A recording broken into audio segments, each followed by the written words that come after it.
Wala nang maraming paligoy-ligoy pa, diretso sa punto na. Maiksi lang ang komentaryo, pero diretso sa punto. Maraming kuro-kuro, may tiwali, may totoo. Dito, sa puntong diretso tayo. Punto, diretso. O ngayong maghapon na unang araw ng rally, nung rally ng INC doon sa Luneta at ng United People's Initiative doon sa EDSA PPM, People Power Monument, tinanong si PBBM kung nasaan siya ngayong araw. Ang sagot ng Malacanang, nandun lang sa loob ng palasyo. Nagmumonitor, nagbabantay ng mga kaganapan sa buong maghapon ngayon. Ayan, usapan natin yan. Yung rally ngayon ng Iglesia ni Cristo at saka nung mga DDS doon sa EDSA, People Power Monument, ang tinanong si PBBM, ano po bang ginawa nyo maghapon? Nasaan po kayo? Ang sagot ni PBBM o ang sagot ng Malacanang,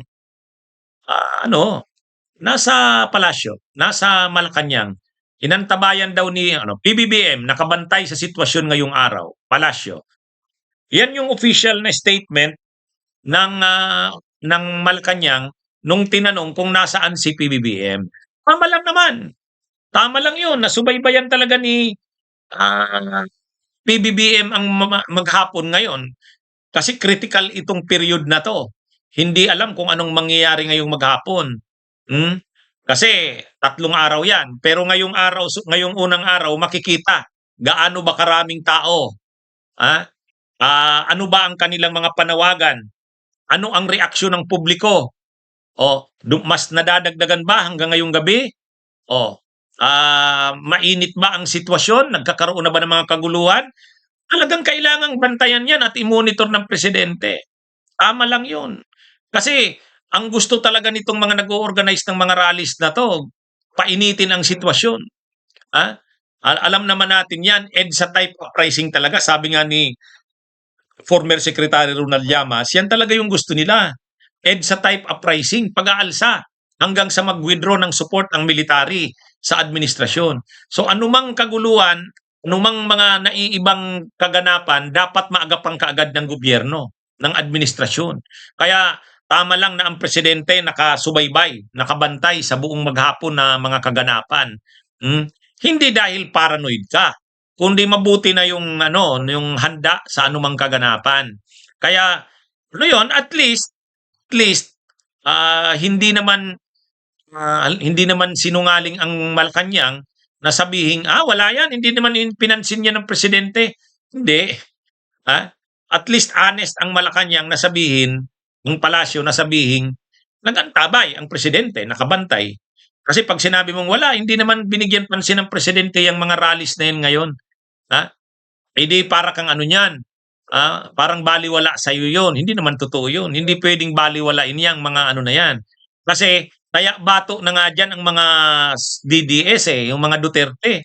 Kaya bato na sila dyan. Talagang na yan, all in kumbaga, desperado na sila dyan. Kaya gagawin talaga nila lahat. In fact, hindi lang dapat yung unang araw. Second day, hanggang sa third day, hanggang sa matapos yan, dapat subaybayan talaga yan. Kasi malay natin, sa unang araw talagang kunti, pero yung plano pala talaga nilang mag-strike ay second day or third day. Kaya yan, tama lang na minomonitor ng presidente para makapag-instruct talaga siya kung mayroong mga emergency na sitwasyon, extraordinaryong sitwasyon, kaagad-agad maka-instruct ang presidente, maka-action. Mahirap kung lumalaki na, hindi mo na parang sa apoy, hindi mo na maapula. Kalat na. Kaya tama yun. Parang usbong pa lang, kitli na. Nip in the bud. Ganyan din si nung mga panahon. Yun yung error ni ERAP Ang error ni ERAP, nagsisimula ng mag-mobilize ang mga tao. Sabi ni ERAP, hindi, lang naman yan. Bukas wala na yan. So, pinabayaan hanggang sa lumakas ng lumakas, dumami ng dumami. Nung plano ng i-disperse na, wala na, hindi na nagawa. Kasi ang dami na, milyon-milyon ng tao. Pero kay Gloria, kung magatandaan natin, ang dami ring rallies kay Gloria. Kasi ang daming skandalo ni Gloria, in BNCTE, Hello Garci, O mayroon pang mga ano noon, mga military mga uprising, mga Oakwood Mutiny, yung Marine Standoff, marami 'yan. Pero bakit hindi nagtagumpay? Nagsisimula pa lang, inaanuhan kaagad nila Gloria noon. Hmm. Ah, Kahit nga yung EDSA 3 noon, hindi nagtagumpay yun, na-counter kaagad nila Gloria. Bakit? Nila Gloria Arroyo. Minomonitor. Minomonitor yung buong pangyayari. Kailangan talagang bantayan ang bawat development. Baka ang tawag doon, kung mag-explode yung sitwasyon, masyadong hindi mo na makontrol. Dapat pa lang, maaksyonan kaagad. Lalo pa talagang gagatungan ng mga DDS na lumaki kung sa apoy, kumalat ang apoy na ito. Parang apoy yan eh. Gusto nila ikalat yan, lumaki pa hanggang sa hindi na makontrol ng administrasyon. Yan ang gagawin ng mga DDS eh. Kaya nga kanina, yung mga DDS pumunta sana doon sa mga Duterte supporters, pumunta sana sa Luneta. Sasanib sala sila doon. Mag-agitate sila, mag-iingay sila doon para yung mga tao magsisigaw ng kung ano-anong slogan na panawagan ng mga DDS. Ang problema, hindi sila pinapasok. Hindi sila pinapasok ng mga miyembro ng Iglesia ni Cristo. Pahiya yung mga DDS eh. Siyempre, gusto rin ng Iglesia ni Cristo na i-preserve na sila. Hindi naman sila nag-rally para kay Duterte. Gusto nilang kasi marami ring negosyo ang iglesia, marami rin silang mga interest na kailangan rin protektahan. Hindi sila pwedeng lumaban talaga ng todo sa Marcos. Hindi sila pwedeng lumaban ng todo, kaya may pagka-neutral pa sila kunwari. Hindi, syempre pro Duterte sila, pero ayaw nilang mamarkahan. Pag sumanib yung mga DDS doon, maiiba na. Kaya ito, ang maghapon ngayon, binantayan ng Malacanang yung mga nangyari. Tama lang yun. Mahirap na mabigla ka na na pala, kalat na. Hindi mo na makontrol.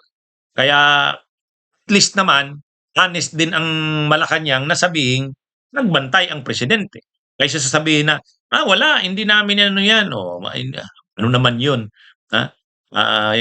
Mayabang naman yun na parang hindi mo nire-recognize na seryoso itong nangyayari ngayong araw.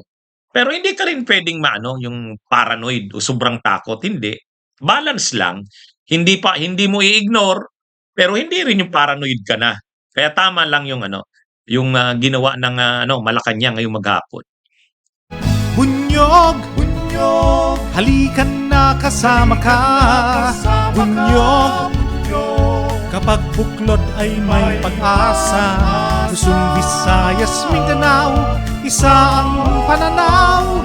Sa bagong Pilipinas ang bunyog isisigaw. Bunyog,